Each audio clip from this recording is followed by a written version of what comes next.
England are most bookmakers' favorites to win this summer's European Championship, just ahead of World Cup runners-up France, hosts Germany, and 2016 winners Portugal in the pecking order. It's easy to understand why too, given the Three Lions have a cracking collection of creative talents, as well as a prolific striker in Harry Kane.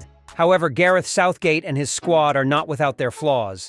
Indeed, for all of the usual optimism surrounding England ahead of a major international tournament, many of the failings that prevented them from winning Euro 2020 and the 2022 World Cup have not gone away. This is 6 reasons why England won't win Euro 2024. Lack of left-backs. Luke Shaw only made 15 appearances in all competitions for Manchester United last season. Worse still, he hasn't played a single minute of competitive football since February 18. And yet he's the only orthodox left-back in England's squad, which is both a damning indictment of the options available to Southgate and a serious source of concern going into the Euro. Given the weakness of their group, England should get away with fielding a right-footer on the left-hand side of the defense in the first round, affording Shaw time to work on his match fitness. But what happens if he's not fully up to speed by the time the Three Lions face a quality team, such as France?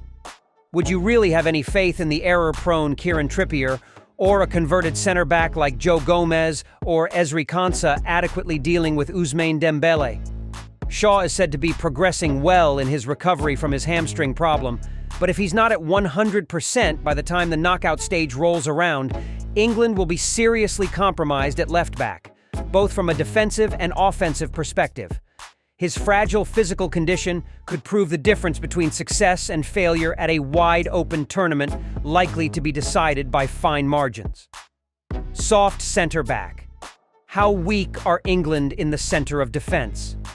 Well, the unavailability of Harry Maguire through injury constitutes a hammer blow. Yes, the situation is that dire. With Maguire's participation having been in doubt from the moment his season was brought to a premature end by a calf problem, Southgate sought desperately to find alternatives. He called up pretty much every eligible center-back in England for his preliminary squad. The hope remained that Maguire would recover in time to travel to Germany, but when it emerged that the 31-year-old had little hope of being fit to play any part in the group stage, Southgate was forced to cut one of his most reliable servants. Indeed, for all Maguire's faults, and he has many, he was one of England's better players at the 2022 World Cup, so his absence represents a major headache for Southgate. Marc Guéhi is likely to fill the void alongside John Stones at heart of the defense, which is hardly reassuring. Crystal Palace centre-back Guéhi is untested at this level. He's started just 6 competitive fixtures for England, while Stones featured for just 21 minutes of Manchester City's final 7 games of the Premier League season. If Stones isn't sharp enough for a major tournament, Lewis Dunk, Konsa, or Gomez could come into the starting lineup. They say that defenses win titles. For England's sake, that better not be true. No cover for Kane. Southgate said before the friendly against Iceland that he was unlikely to start Ivan Toney up front, as his priority was getting Harry Kane right for Euro 2024, with the Bayern Munich star having missed the end of the season with a niggling back problem. Kane did come off the bench and score in the preceding game against Bosnia and Herzegovina, but it's clear that the former Tottenham striker is not exactly at 100% now.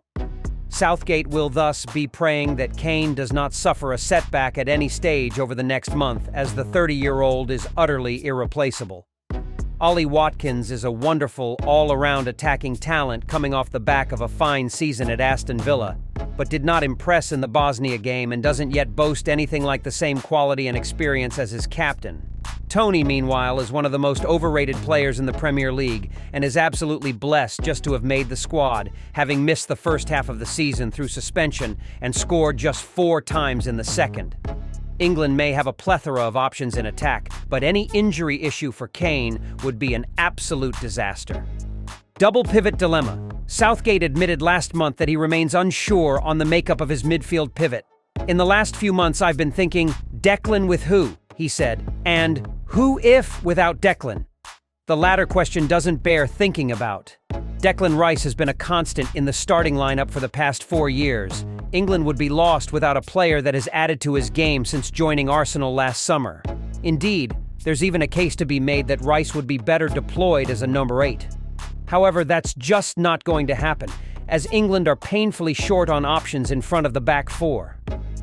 Poor Calvin Phillips has suffered a dramatic decline since joining Manchester City, while Jordan Henderson ruined his career and his reputation by moving to Saudi Arabia last summer. Consequently, neither man made the provisional panel. It now seems highly likely that Southgate must put his faith in Trent Alexander-Arnold, a right-back by trade, or pick one of Kobbie Mainoo, Conor Gallagher, or Adam Wharton to play alongside Rice. Mainoo and Wharton are players of enormous potential, while Gallagher did something remarkable last season by managing to shine in a terrible Chelsea team. But Mainoo and Wharton have 4 caps between them, while Gallagher was an unused substitute at Qatar 2022, meaning he has no experience of major tournament football either. No matter what way you dress it up, this is not an ideal situation for England to be in, given the importance of the pivot to both protecting Southgate's vulnerable defense and affording the forwards the freedom to focus on attacking. Bellingham versus Foden. Arguably not, since the playing days of Frank Lampard and Steven Gerrard has the English footballing world been so consumed with a positional debate, with all national team fans presently asking, how best to fit Phil Foden and Jude Bellingham into the same lineup? The problem is obvious. Both players play in the same central position. Many supporters and pundits would like to see the pair deployed as twin number 10s in a 4-3-3 formation, with just Rice stationed in front of the back 4. But as Southgate's earlier comments indicate, there's no chance of that happening. The England boss is going to persist with his double pivot, meaning only one of Foden and Bellingham will get to play in his preferred position behind Kane. The smart money is on Bellingham. After all, he's exploded at Real Madrid after being bestowed with the freedom to play further forward by Carlo Ancelotti, while Foden is the slightly more flexible of the two. He's well used to playing, or at least starting, wider for Manchester City. However, Foden was the best player in the Premier League this season precisely because he was deployed through the middle, and there's a real risk that his attacking threat will be curbed by being selected on the flank. One could obviously argue that it's one of those welcome selection headaches, having to choose between 2 top-class talents. However, Southgate needs to put an end to this potentially distracting debate by finding a way to get the best out of both Bellingham and Foden, given he's long been accused of failing to make the most of the attacking arsenal at his disposal. Conservative Southgate. Southgate remains an immensely popular figure within English football. He's the nice guy that united a nation, restoring pride in the Three Lions by fostering an endearing team spirit in an exciting set of predominantly young players. The results have been good too. He has the second best record of any English manager ever, and has led the country to the last 4 of a World Cup, 2018, and the final of a European Championship, 2021. However, doubts have begun to creep in because of Southgate's conservatism. Even before England failed to beat a France team that were there for the taking in the quarterfinals of the 2022 World Cup, there were complaints that they were playing with the handbrake on. Consequently, there were mounting calls after Qatar for Southgate to let his players off the leash, to take more risks, to be bolder, both with his starting lineups and in-game changes. England, remember, inexplicably retreated after taking an early lead in the Euro 2020 final against Italy, and cowardice cost them the game. The widespread fear is that they will be once again punished for pragmatism in Germany. They will arrive as many people's favorites to prevail, not least because they're not scheduled to face a group winner until the semi-finals. However, England are going to have to face strong opposition at some point, and Southgate struggles against top teams. Indeed, in 25 clashes with European powerhouses such as France, Germany, Belgium, Netherlands, Croatia, Italy, and Spain, he has emerged victorious on only 6 occasions. England undeniably have a glorious chance to win a first major trophy since 1966. But is Southgate really brave enough to take it? Because the time for excuses is over. Nothing less than victory will suffice for Southgate.